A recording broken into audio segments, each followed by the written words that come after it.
Assalamualaikum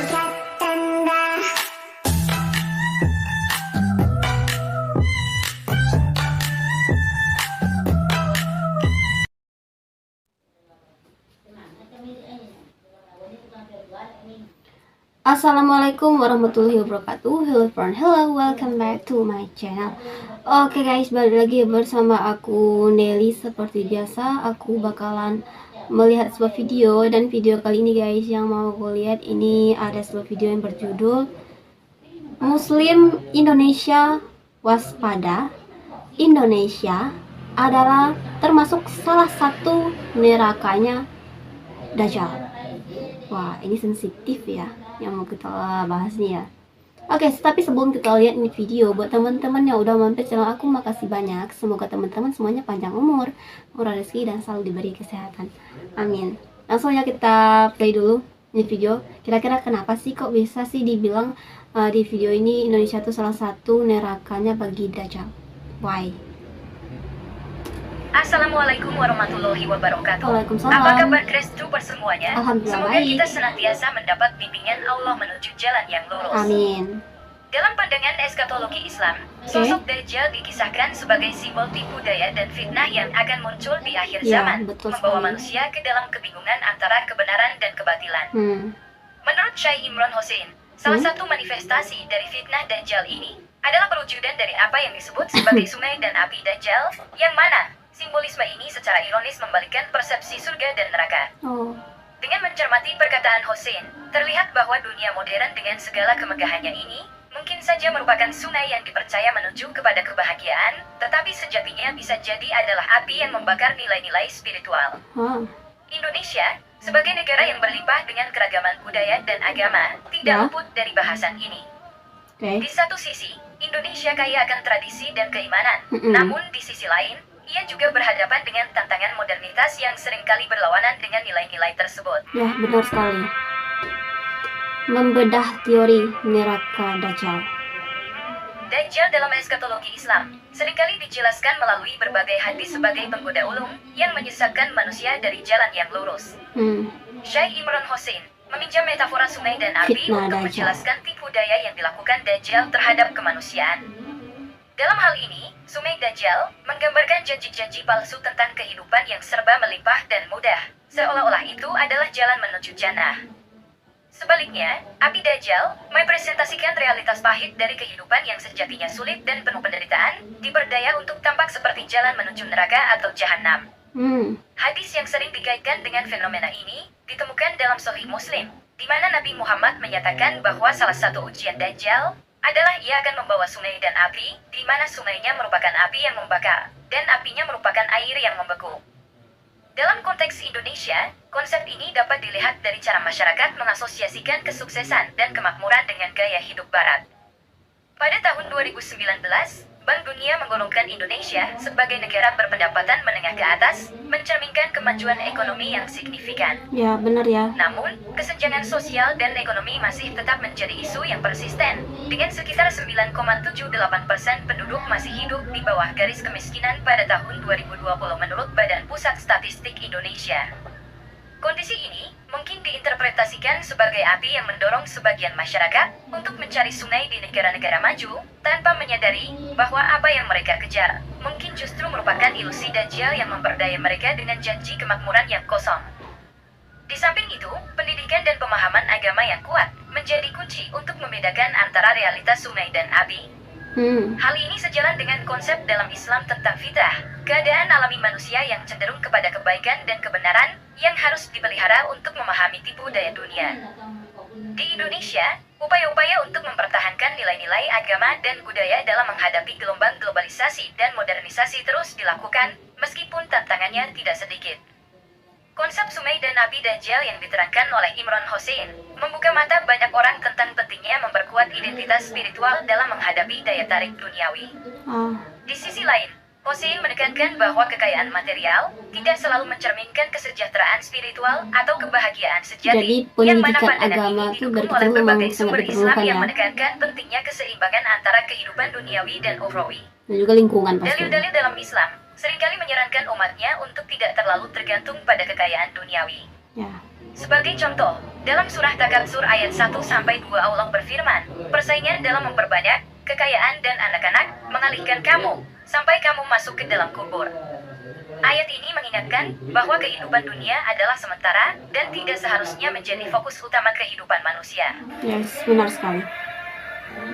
Modernitas membawa perubahan besar dampak pada struktur modernitas. sosial dan nilai-nilai yang dipegang oleh suatu bangsa, dan Indonesia tidak terkecuali. Dengan akses ke teknologi, media massa, dan ideologi global, masyarakat Indonesia dihadapkan pada dilema antara mempertahankan tradisi dan menerima perubahan.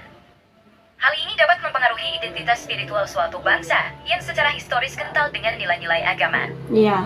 Di tengah arus modernitas, penelitian menunjukkan bahwa ada kecenderungan menurunnya praktik keagamaan di kalangan generasi muda di Indonesia. Menurut sebuah survei oleh Alfara Tapi pada tahun syukur istri tempat aku 2019, masih banyak terdapat sih 1 anak-anak dari 5 muda. pemuda Indonesia yang mengidentifikasi diri mereka sebagai tidak terlalu religius. Fenomena ini bisa dikaitkan dengan apa yang Syekh Imron Hossein sebut sebagai Sungai Dajjal, di mana kehidupan modern yang nampak menjanjikan kebebasan dan kemakmuran duniawi bisa jadi mengalihkan perhatian dari nilai-nilai spiritual. Dalil yang seringkali dikaitkan dengan fenomena ini adalah firman Allah dalam surah Al-A'la ayat 16-17. Tetapi kamu, manusia, lebih suka kehidupan dunia, padahal akhirat lebih baik dan lebih kekal. Ayat ini menegaskan bahwa kehidupan akhirat adalah tujuan yang harus lebih diutamakan ketimbang kehidupan dunia yang fana. Pada saat yang sama, modernitas juga membawa kemajuan dalam pendidikan dan pengetahuan. Data UNESCO menunjukkan bahwa tingkat literasi di Indonesia terus meningkat dengan angka mencapai 95,7% untuk populasi berusia 15 tahun dan ke atas pada tahun 2020. Namun, peningkatan ini harus diimbangi dengan pendidikan yang juga menanamkan nilai-nilai spiritual, sehingga tidak terjadi ketimpangan antara kemajuan intelektual dan kebutuhan spiritual. Untuk mengatasi tantangan ini, banyak pemimpin komunitas dan tokoh agama di Indonesia telah mendorong program yang mengintegrasikan nilai-nilai agama dengan kehidupan modern. Pendidikan agama yang kuat diharapkan bisa menjadi benteng bagi masyarakat dalam memfilter pengaruh negatif dari modernitas dan menjaga identitas spiritual mereka. Di sini, kearifan lokal dan ajaran Islam berperan sebagai panduan yang membantu masyarakat menavigasi arus modernitas tanpa kehilangan esensi spiritual yang menjadi ciri khas bangsa. Pertarungan Di era ideologi. globalisasi, Indonesia menghadapi pertarungan ideologi yang intens. Pertarungan ini tidak hanya terjadi di ranah politik atau ekonomi, tetapi juga dalam dimensi keimanan dan spiritualitas. Pilihan antara mengejar kemajuan duniawi dan mempertahankan kesetiaan pada nilai-nilai keagamaan menjadi semakin kompleks. Ini sesuai dengan apa yang Imron Hossein sebut sebagai tipuan Dajjal, di mana apa yang tampak baik secara materi mungkin menyesatkan secara spiritual. Pertarungan ideologi ini tercermin dalam statistik yang menunjukkan peningkatan kebebasan berpikir dan ekspresi di kalangan generasi muda yang terkadang bertentangan dengan ajaran tradisional. Survei dari The Pew Research Center pada tahun 2021 mengungkapkan bahwa 87% warga Indonesia menganggap agama sangat penting dalam kehidupan mereka, namun masih terdapat debat publik mengenai cara terbaik mempraktikkan keyakinan tersebut di tengah pengaruh global. Tak hanya lintas agama, bahkan dalam satu agama, golongan satu mengkafirkan golongan lain, pemahaman yang satu menyesatkan pemahaman yang lain. Itu dia. Ternyata, inilah yang disukai Dajjal. Dalam menghadapi pertarungan ideologi ini, dalil-dalil dalam Al-Quran menawarkan panduan. Sebagai contoh, surah Al-Kafirun menyatakan, bagimu agamamu, dan bagiku agamaku. Ayat ini bisa ditafsirkan sebagai panggilan untuk menghormati keragaman pemikiran dan kepercayaan, namun juga menegaskan pentingnya memegang teguh pada prinsip-prinsip iman sendiri. Menariknya, dalam surah Al-Baqarah ayat 120 Allah berfirman, dan jika kamu mengikuti keinginan mereka setelah pengetahuan yang datang kepadamu, maka sesungguhnya kamu akan menjadi dari orang-orang yang zolim. Ayat ini menggarisbawahi tantangan yang dihadapi umat Islam dalam menjaga keimanan mereka di tengah tekanan untuk menyesuaikan diri dengan norma-norma yang mungkin bertentangan dengan ajaran Islam. Masa depan keimanan di Indonesia bergantung pada bagaimana masyarakat dan pemimpinnya menavigasi pertarungan ideologi ini. Pendidikan agama yang komprehensif, dialog antar agama yang konstruktif, dan contoh teladan dari pemimpin yang kuat menjadi kunci untuk melihat dengan sebenar-benarnya apakah Indonesia sekarang berada dalam sungai Dajjal ataukah api Dajjal. Wah, Dalam menutup telah kita ini, terungkaplah bahwa Indonesia, dengan segala tantangan dan kompleksitasnya, menghadapi dilema universal umat manusia di era modern, yakni menavigasi antara gemerlap kesenangan duniawi dan panggilan keabadian spiritual. Pendapat Imran Hossein tentang Indonesia sebagai simbolik neraka Dajjal bukanlah sebuah vonis akhir, melainkan peringatan untuk tetap waspada terhadap tipuan yang mungkin mengaburkan jalan menuju kebenaran. Ketika negara ini dan warganya terus berjalan di jalur sejarah, kepemimpinan yang bijaksana, pendidikan yang memadukan nilai-nilai keagamaan dengan ilmu pengetahuan modern, serta kekuatan iman yang tak tergoyahkan, akan menjadi kunci memastikan bahwa Indonesia tidak hanya mampu mengatasi fitnah zaman, tetapi juga menjadi contoh bagi negara lain dalam menjunjung tinggi nilai-nilai spiritual di tengah gelombang globalisasi. Sejalan dengan ajaran Islam yang syumul dan universal, masa depan Indonesia sebagai bangsa dapat menjadi saksi bahwa surga dan neraka bukan hanya realitas eskatologis, melainkan manifestasi pilihan-pilihan yang kita buat di dunia ini. Semoga dapat bermanfaat untuk kita semua. Wallahu a'lam bishawab. Wassalamualaikum warahmatullahi wabarakatuh. Waalaikumsalam warahmatullahi wabarakatuh. Nah teman-teman, itu dia videonya, udah kita lihat. Ya, emang pendidikan agama spiritual itu emang penting banget. Itu perlu diajarkan dari kecil ya. Kalau di tempat aku sendiri sih ya, masih bagus sih menurut aku. Karena kenapa? Rata-rata sih kalau di tempat aku tinggal ini masih ada yang pergi ngaji, anak-anak itu ya. Terus biasanya kalau teman SD banyak yang memilih lebih masuk melanjutkan sekolah itu ke pondok pesantren, guys.